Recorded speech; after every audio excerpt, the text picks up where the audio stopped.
Please understand, GST என்கிற அந்த காரியம் பார்ப்பதற்கு நேர்த்தியாக இருந்தாலும் மறைமுகமாக பொருட்களின் விலையேற்றுவதை யாரும் தடுக்க முடியாது. எல்லா அரசாங்கமும் அங்கே சென்ட்ரல் கவர்மெண்ட்ல போய் பிச்சை கேட்டால் தான் ஏதாயிலும் கிடைக்கும்.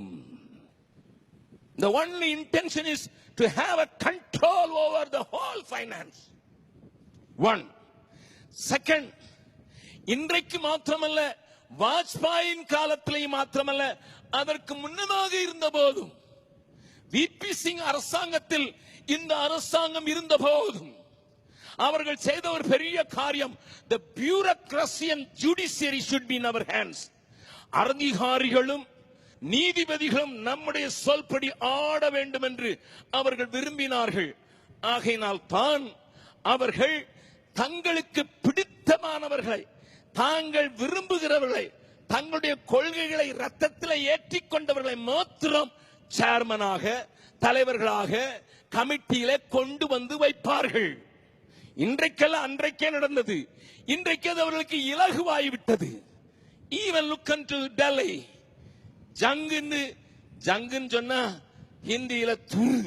அந்த துரு பிடிச்ச மனுஷன் கேஜ்ரிவால செயல்படவே விட மாட்டாரு. ஒரு சின்ன அப்பாயின்மெண்ட் வேணாலும் அவர் தான் சைன் பண்ணணும். இதுக்கு சுப்ரீம் கோர்ட் தாளம் போட்டுட்டு, ஏன்?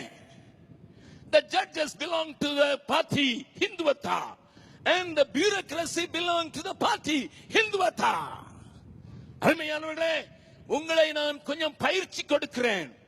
போன மாதத்திலே 600 IAS IPS க்கு தெரிந்து கொள்ளப்பட்ட மாணவர்களை RSS 5 நட்சத்திர ஹோட்டலிலே 15 நாட்கள் வைத்து நல்ல சாப்பாடு போட்டு அவர்கள் வைவாவோஸ் என்று வாய்மொழியான அந்த டெஸ்டுக்கு போகும் முன்னதாக உங்களை நாங்கள் பயிற்சிப்பிக்கிறோம் என்று சொல்லி அவளை வைத்திருந்தார்கள்.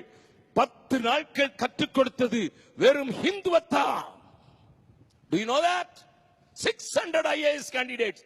இவர்கள் எல்லாம் IAS க்கு போனால் கலெக்டர்களாக, சூப்பரண்டன்ட்களாக, ஜெயில் சூப்பரண்டன்ட்களாக, பெரிய பெரிய போலீஸ் அதிகாரிகளாக முழு இந்தியாவிலும் பரம்பி இருப்பார்கள். அவர்கள் எப்படி செயல்படுவார்கள் என்று நான் சொல்ல வேண்டிய அவசியம் இல்லை. The church is sleeping. The church doesn't want the children to go IAS, IPS. அப்படியே யாராவது வந்தாலும் உடனே காலை இழுத்து போட்டுரும்.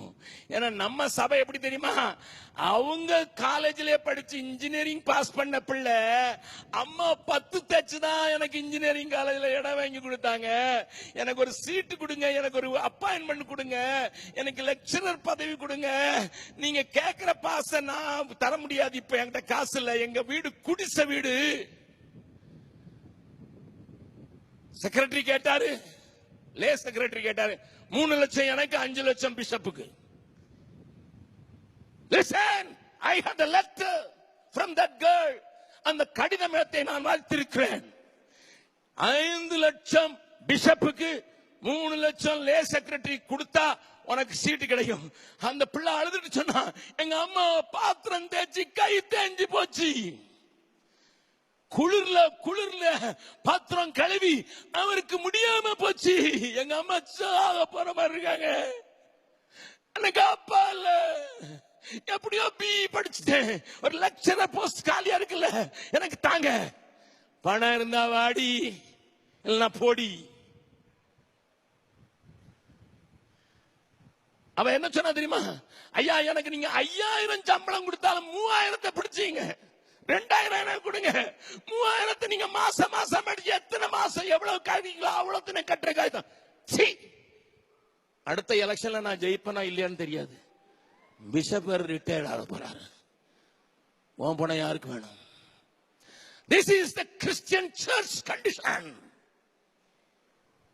அவன் 600 பேருக்கு 5 ஸ்டார் ஹோட்டல்ல கூட்டு வச்சு அங்க ட்ரைனிங் கொடுத்து முன்னதாகவே ஆங்காங்கே தனக்கு ஆட்களை நியமித்துக் கொண்டிருக்கிறான்.